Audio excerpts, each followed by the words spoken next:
Hi అండి. చిక్కుడుగాయ curry వండుతున్నా. చిక్కుడుగాయ ఆలు కొద్దిగా రాళ్ళుప్పేసి చిక్కుడుగాయలోని 2 గ్లాసులు వాటర్ పోసుకొని శుభ్రంగా పిసికేసి కడుక్కోవాలి. ఏమైనా పురుగులు గట్టు ఉంటాయి విడదీసి చిక్కుడుగాయ ఎప్పుడైనా సరే వండుకుంటే మనకి పురుగు గుడ్లు గట్టు ఉన్న ప్లేస్ అంతా కూడా తీసి పడేయండి.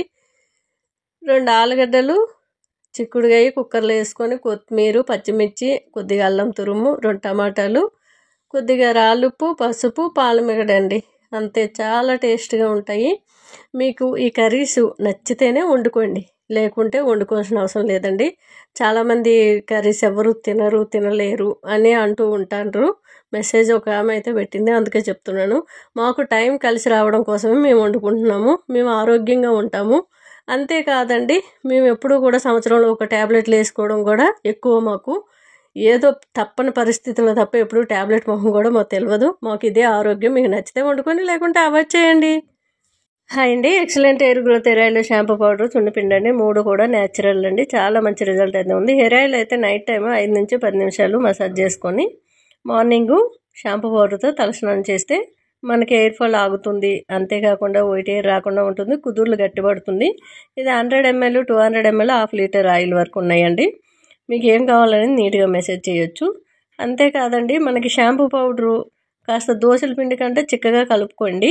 వాటర్ కానీ లేదంటే రైస్ కడిగిన వాటర్ కానీ పోసి కాస్త చిక్కగా కలుపుకొని కుదుర్లు నుంచి పాయిలుగా తీసి నెత్తంతా అప్లై చేసుకొని ఒక 10 నిమిషాలు ఉంచుకొని నెత్తిపైన కొద్దిగా వాటర్ పోస్తూ రుద్దుకొని ట్యాప్ కింద తలబెట్టి కడిగితే ఫస్ట్ సరికే మాకు జిడ్డంతా పోతుందండి.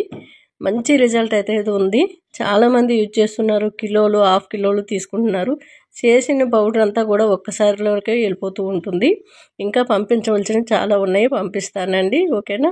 హాయ్ అండి. Excellent hair growth hair oil, shampoo powder, సున్నిపిండి అండి. 3 కూడా న్యాచురల్ అండి. చాలా మంచి రిజల్ట్ అనేది ఉంది. షాంపూ పౌడర్, హెయిర్ ఆయిల్ 2 కూడా న్యాచురలే కాబట్టి మనం యూజ్ చేసినట్లయితే వైట్ హెయిర్ ఫ్యూచర్లో రాకుండా ఎక్కువగా ఉపయోగపడుతుంది. ఇప్పుడు 10 years పిల్లలకు కూడా వైట్ హెయిర్ అనేది కామన్గా వస్తుంది కాబట్టి మీరు హెయిర్ ఆయిల్ అన్నీ కూడా మేము ఏమేమి వేసామనేది ఆ బాటిల్కి ఇటువైపు అటువైపు స్టిక్కర్ మీద నీట్గా రాసి ఉంటుంది. ఎలా వాడాలో కూడా రాసి ఉంటుంది.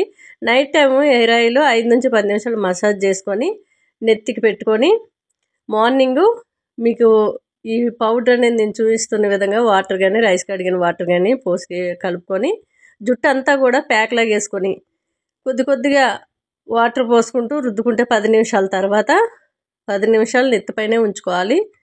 కొద్దిగా వాటర్ పోసి రుద్దుకొని చక్కగా ట్యాప్ కింద తలబెట్టి కడిగేసుకుంటే మంచి రిజల్ట్ అనేది ఉంటుంది. చక్కగా తల ఆరిన తర్వాత మీరు ఆయిల్తో మసాజ్ చేసుకుంటే ఒక్క వెంట్రుకు కూడా పోదు, వైట్ హెయిర్ రాదు. హాయ్ అండి. పాలకూర పచ్చి కొబ్బరితో ఫ్రై చేస్తున్నా. స్టవ్ మీద కళాయి పెట్టుకొని కొద్దిగా పాలమిగడ వేసుకొని ఆవాలు, జీలకర్ర, శనగపప్పు, మినపప్పు వేసుకొని సన్నంగా తరుక్కున్న పచ్చిమిర్చి, కరివేపాకు, కొద్దిగా పసుపు, అల్లం తురుము వేసుకొని బాగా కలిపేసి తరిగి పెట్టుకున్న పాలకూర వేసుకున్నాను. చాలా టేస్ట్గా ఉంటుందండి. మనం ఎక్కువగా హెయిర్ ఫాల్ అవుతుంది, అట్లానే మీకు ఎక్కువగా ఎలర్జీ లెవెల్స్ ఉన్నా సరే పాలకూర డైలీ పప్పు కానీ ఇలా కూరలో కానీ తినండి, ఎలర్జీ లెవెల్స్ తగ్గుతాయి. అట్లానే మీకు ఎక్కువగా మనం కూరలు ఏ కూర ఉన్నా అల్లం తురుము వేసి చూడండి, మీకు కఫం అనేది రాకుండా ఒంటికి ఆకలిని పెంచుతుంది. శొంఠి పొడి కానీ ఇట్లా వేసుకొని నీళ్ళన్నీ కూడా ఇంకిపోయిన తర్వాత కింద దించిన తర్వాత పచ్చి కొబ్బరి తురుము వేసుకున్నాను. ఒక నిమ్మకాయలో సగభాగం వేసుకొని బాగా కలిపేసుకొని చిటికెడు రాళ్ళుప్పు అయితే వేసాను ఉడికేటప్పుడు. ఎందుకంటే ఆకుకూరలో మనకు బాడీకి తగినంత ఉప్పు ఉంటుందండి, ఎక్కువ వేసుకునే బాగోదు. ఇలా ఒకసారి ట్రై చేసి చూడండి, చాలా హాయ్ అండి. Excellent hair growth hair oil, shampoo powder, సున్నిపిండి అండి. ఇదైతే సున్నిపిండి అండి. ఈ 3 కూడా ఎవరైనా ఆర్డర్ పెట్టుకుంటే ఎంబడెంబడే తయారు చేసి అయితే పంపించడం జరుగుతుంది. మనం సున్నిపిండి కోసం చెప్పుకునేది చాలా ఉందండి. పింపుల్స్, మచ్చలు తీసేయడమే కాకుండా నున్నటి స్కిన్, చాలా గ్లోయింగ్ స్కిన్ అయితే వస్తుంది, వైట్గా కూడా అవుతుంది. అంతేకాదండి, మంగు మచ్చలు ఉండేవాళ్ళు టమాటా గుజ్జులోని 1 స్పూన్ వరకు వేసుకొని ఫేస్ ప్యాక్ లాగా వేసుకొని ముఖానికి 10 నిమిషాలు అప్లై చేసి మెల్లమెల్లగా వాటర్తో రఫ్ చేసి రుద్దుకున్నట్లయితే మంగు మచ్చలు మెల్లమెల్లగా పోతాయి. బయటికి వెళ్ళేటప్పుడు సన్ స్క్రీన్ లోషన్ అనేది అప్లై చేసుకుంటే ఇంకా రాకుండా ఉంటాయి ఎప్పటికీ కూడా. అంతేకాదండి, పింపుల్స్, మచ్చలు కూడా తీసేస్తుంది. డైలీ మనం ఇది వాడేటప్పుడు సోప్ అనేది యూజ్ చేయకూడదు. ఇది వాష్రూమ్లో పెట్టుకొని చక్కగా కొద్దిగా వేసుకొని వాటర్ పోసుకొని కూడా సున్నిపిండిలాగా గడ్డం నుంచి పైకి ఇట్లా రబ్ చేసి రుద్దుకుంటే అమోచిత రోగాలు ఉంటాయి కదండి, చిన్న ఎంట్రుకలు, అవి కూడా పోతాయి. చక్కటి రిజల్ట్ ఉంది, మంచిగా పనిచేస్తుందండి. వైట్ స్కిన్ కావాలనుకుంటే